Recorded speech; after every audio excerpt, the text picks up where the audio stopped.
Selanjutnya, Saudara, Kejaksaan Agung telah mengambil langkah pemblokiran aset milik Jarov Richard, seorang mantan pejabat di Mahkamah Agung yang kini menjadi tersangka dalam kasus dugaan pemufakatan jahat terkait suap untuk kasasi Gregorius Ronald Tanur.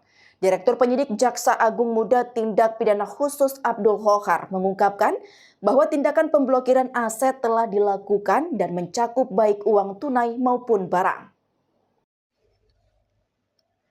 Kejaksaan Agung telah mengambil langkah pemblokiran aset milik Jarov Richard, seorang mantan pejabat di Mahkamah Agung yang kini menjadi tersangka dalam kasus dugaan pemufakatan jahat terkait suap untuk kasasi Gregorius Ronald Tanur. Direktur Penyidikan Jaksa Agung Muda Tindak Pidana Khusus Abdul Khokhar mengungkapkan bahwa tindakan pemblokiran aset telah dilakukan dan mencakup baik uang tunai maupun barang. Meskipun Kejagung telah memblokir sejumlah aset, Khokhar menyatakan bahwa ia belum dapat mengungkapkan jumlah pasti aset yang terblokir karena penyidik masih dalam proses melacak aset-aset lainnya. Kejagung juga tengah mengacak properti milik Jarov.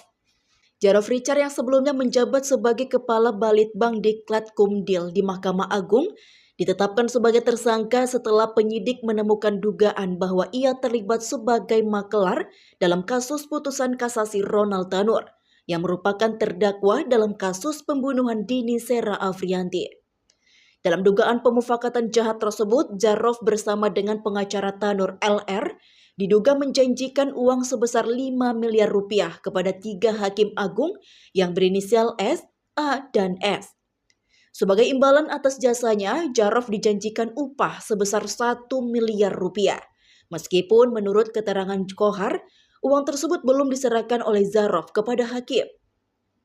Khokhar juga menyebutkan bahwa dalam penggeledahan di rumah Jarov di kawasan Senayan, Jakarta, penyidik menemukan uang tunai dalam berbagai mata uang dengan total sekitar 920 miliar rupiah.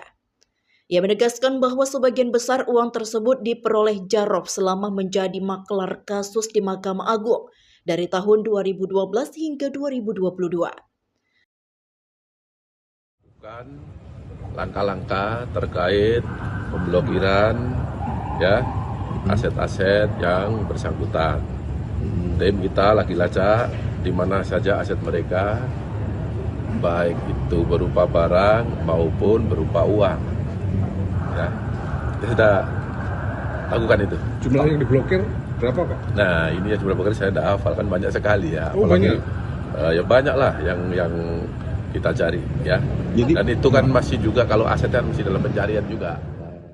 Atas dugaan keterlibatannya dalam kasus ini, Jarov disangkakan dengan pasal 5 ayat 1 Junto, pasal 15 Junto, pasal 18 Undang-Undang Nomor 31 Tahun 1999 yang telah diubah menjadi Undang-Undang Nomor 20 Tahun 2021 tentang pemberantasan tindak pidana korupsi, serta pasal 12B Junto, pasal 18 dari undang-undang yang sama.